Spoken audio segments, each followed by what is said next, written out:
Dubai, a picture of rapid progress and near perfection. It is the most populous city in the United Arab Emirates and a popular destination for tourists all over the world. There is much more to this splendid city than meets the eye. But first, let's start with a little bit of history. If you hopped into a time machine and went back about 30 years, you'd be surprised to find nothing but a desert. If you went further back, about 200 years, you'd find a fishing village. Not even the finest fortune teller could have imagined the Dubai we're able to experience today. So how did Dubai become such a successful cosmopolitan metropolis? The answer is oil. Lots of it. In 1966, small quantities were found and no time was wasted purchasing infrastructure for pumping and transporting it. The wealth continued to grow, and now the city has expanded into other forms of revenue generation. These include tourism, trade, and real estate. In 2018, oil production only contributed about 1% of the UAE's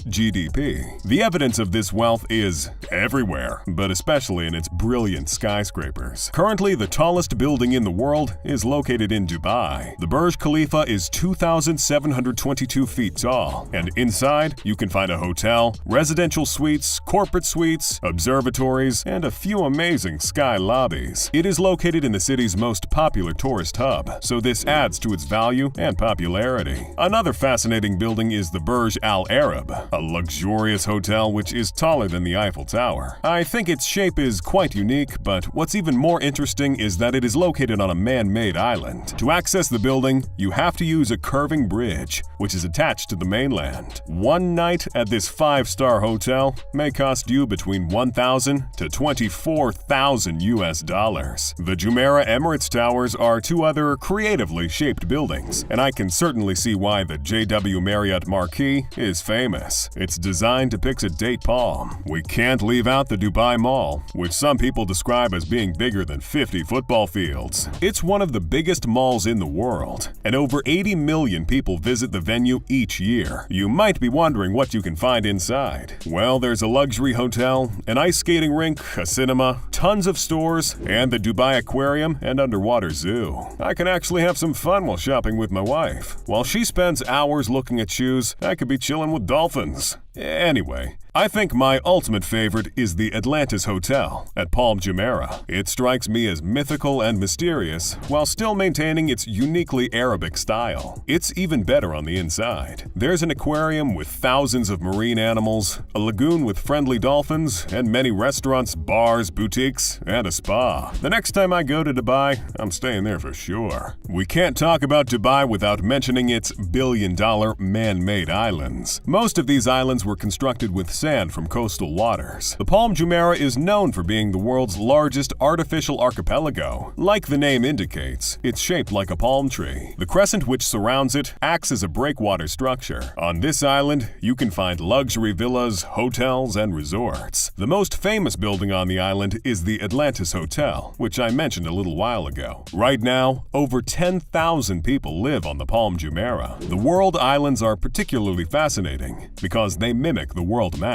There are 7 sets of islands, and they represent the continents of the world. The concept for its creation was revealed in 2003 by Sheikh Mohammed bin Rashid Al Maktoum, the ruler of Dubai. Initially, the idea was to construct hotels and luxury homes which would be enjoyed by the very wealthy. I'm sure you won't be too happy to hear this, but unfortunately, some of these islands are sinking. This is because the sand used to build them is slowly falling back into the sea. This hasn't stopped developers from building more artificial islands. The Palm Jebel Ali is another man-made island, shaped like a palm, but right now it's still under construction. The Dira Islands are also in their early phases. The idea was to construct another palm. They sure do love palms, huh? But that's on pause for now. Blue Waters Island is also sure to blow your mind, with its hotels, shopping and entertainment venues, and residential buildings. It is most famous for having the world's tallest observation wheel, Ain Dubai, or in English, Dubai Eye. From a pod in this Ferris wheel, one is able to enjoy the stunning views of Dubai, Bugatti Veyron, Ferrari FF, Lamborghini Aventador, and more. If you think these are the neatest looking police cars ever,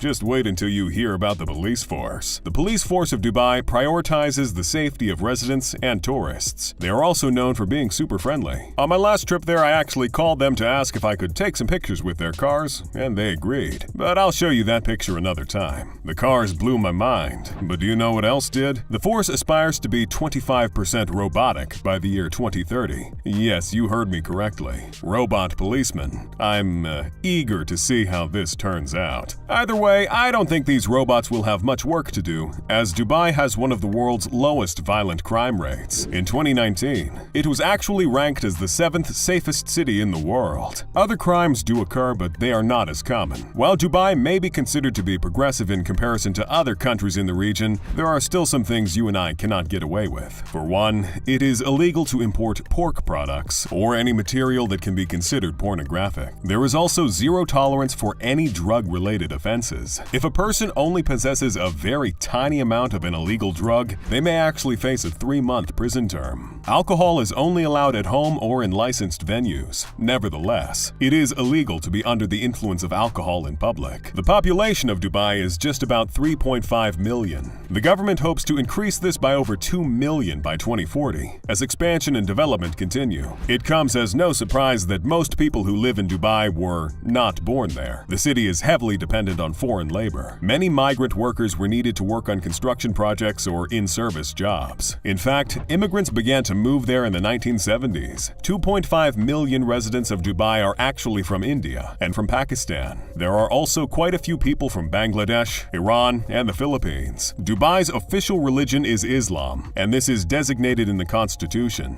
You can find elegant mosques throughout the city. The Jumeirah Mosque is one example. Look at that architecture. A significant majority of the population identifies as Sunni Muslim. This may not come as a surprise, but over 9 million people in the UAE practice Hinduism. Because there are so many migrant workers, the leaders of Dubai are open towards people of different faiths and have even donated land to help them build their places of worship. Non-Muslim groups are free to own their houses of worship and practice their religions freely. There are a plethora of entertainment choices in Dubai. From relaxing at the hotel or walking through the mall, there are tons of other things to enjoy. You might consider taking a stroll near the Dubai Fountain, which is the largest water fountain in the world. There is a spectacular fountain show that occurs several times a day, and at nights, it's illuminated. If you get tired of all the skyscrapers, you can always visit some of the traditional neighborhoods. I recommend a stroll through Dira district. You can find all sorts of things there: jewelry, perfume, and even spices. Or would you prefer to take a romantic journey on a wooden boat? That's exactly what you'd have to do to get to Bur Dubai, which is one of the oldest neighborhoods in the city. When you get there, you can visit the old house of the Al Maktoum family or purchase some traditional clothes. There are also many Indian stalls where you can buy goods, jewelry, and spices. If you don't really feel like walking around too much, you can always enjoy a show at the Dubai Opera, which opened in August 2016.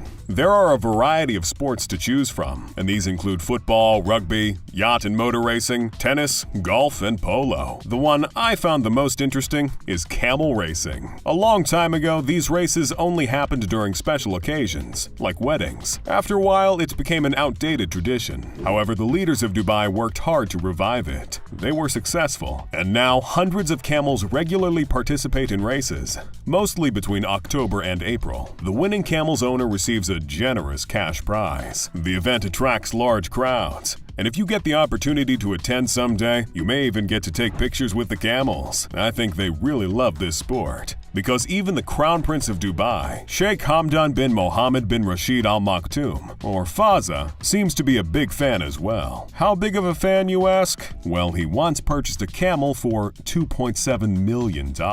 Right now, special robots have been created to replace the children who originally did this. The robots weigh less than 30 kilograms and are equipped with the latest technology, such as GPS to track the speed and location of the animal and a heart rate sensor. Dubai is a splendid splendid city, and its leaders are far from finished. In 2021, the Prime Minister tweeted, "We launched Dubai 2040 Urban Master Plan, with aims to make Dubai the world's best city to live in. Areas dedicated to economic and recreational activities will double. Our public beach areas will increase by 400% over the next 2 years, and 60% of Dubai's area will be nature reserves. It is also expected that the number of foreign investments to new sectors will increase, and that there will be greater economic activity. The leaders are prioritizing green spaces and healthy communities where people are comfortable and happy. Recreational spaces and public parks will be expanded in order to cater to the growing population." And that was Dubai in a nutshell. If you enjoyed this video, we have lots more. You can start with the one on the screen. See you there.